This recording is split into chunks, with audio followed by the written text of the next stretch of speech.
Hello class and welcome back to another episode of Siege 101. I am Hambone and I'm joined by Nol Zero. What's going on, Zero? Not much, Headshot Harris. What's up, buddy? Just doing the things, man. Just doing those teaching things. Today for this Siege 101, you and I decided we wanted to talk about fortification and how you should be using it inside of Siege. So without further ado, let's go ahead and get right into that. Zero, when we're talking about fortification, castle doors or walls, reinforced walls, how much of that stuff do you use?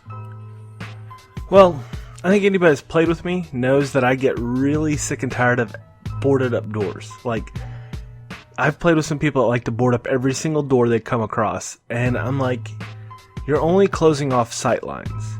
Like, I do understand some people are like, oh, hey, I want to block this door or, do different things with their castle walls. And I get that because you think, oh, well, if I put this here, I'm going to hear them coming from over here. But it's not always the best case to say, I need to put something here so I hear them coming from there, as opposed to putting a guy in that area that can have a sight line not only in that area, but down, into another room. So fortification, I don't know, it's changed a lot. I think there's teams that heavily fortify a spot, and I think more and more that's a huge mistake. I like to see fortification with a purpose, where it's like, hey, we're going to fortify these things to make it difficult to come over here while we watch this direction over here. So just for simple sake, it's like fortify the south so you can watch the north.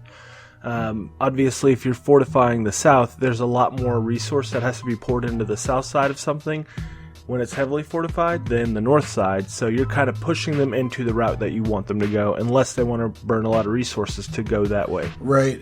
For me, I love to use castle windows on things because I feel like it slows them down just a little bit. We've talked about the necessity of castle when you're reinforcing stuff. But I feel like it definitely has its advantages. It's not as easy as a window that you can just poke through. And with the reinforced walls, it obviously forces them to have a thermite. And if you have somebody like yourself on the other team who is good at pre-firing, then you can pick out that thermite and kind of take him out.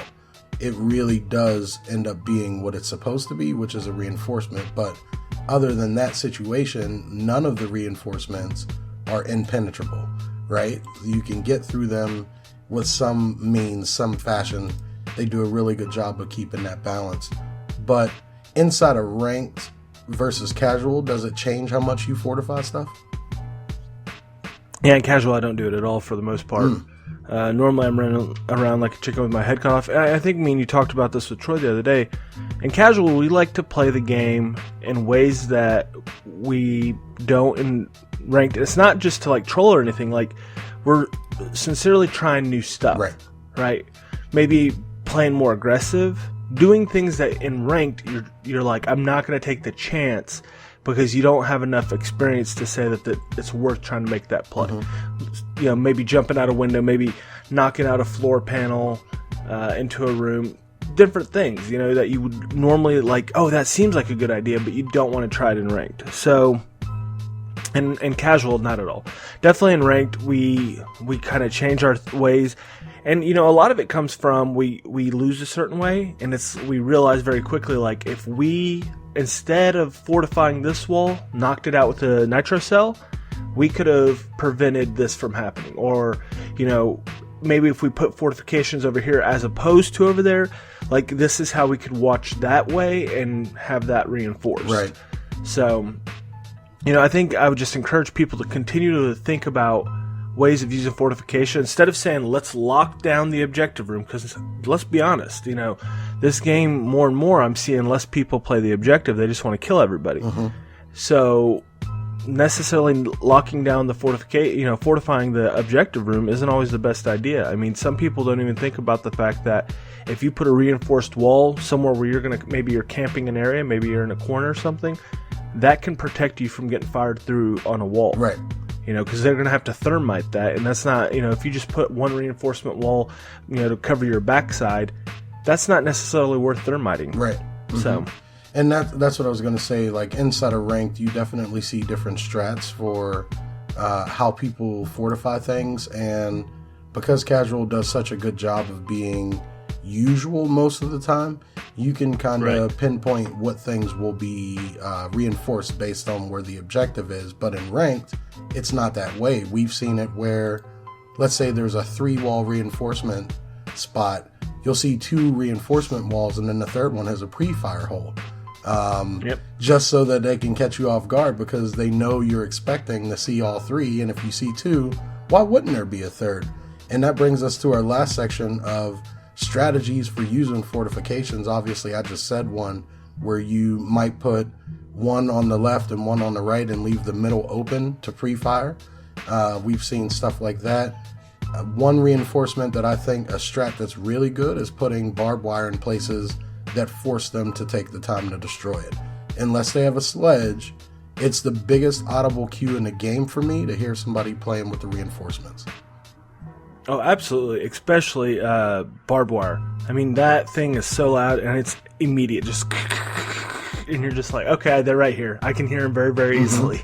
And it's a pain to deal with. Even if you have sledge, if they're set up correctly, you're not getting out of that situation. Like, even that, even though sledge is a lot faster swinging, you're still moving very slow. And if someone's watching that area or comes up to that area, you're dead swinging that hammer.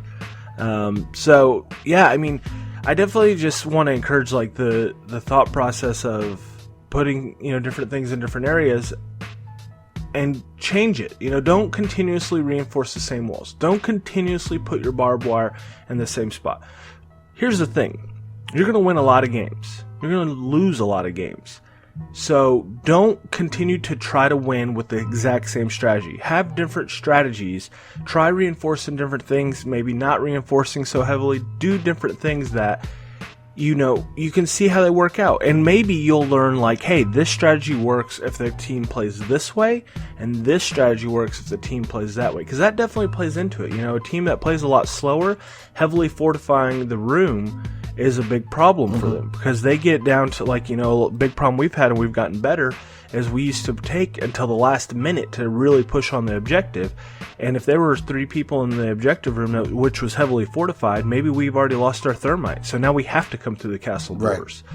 So if you have a team that's playing slower, heavy fortification on the objective, better. If you have a team that's trying to play faster, well, then put obstacles in their way to make them slow down. Have a roamer that's out there. Have barbed wire further out, have traps further out, have things that are going to make them play slower, because they're going to die by a capkin at the front door when y'all are, in armory, and they're going to be like, okay, we got to play a little bit slower and really watch what we're doing, because there's some stuff in areas that we wouldn't think it would be, and we got to slow down. You want to slow down the fast teams. You want to make it hard for the slow teams to get in once they've decided to go for it. Yep, that's it. So there you have it, guys. If you are struggling with fortifications or wondering how much you should be using them, hopefully this helped clear that up a little bit for you, or even gave you some potential strats that you can use with your team inside of ranked siege, or even in casual if you want to. But thanks for watching, guys. You'll see us back here next week, next Monday, with another Siege 101.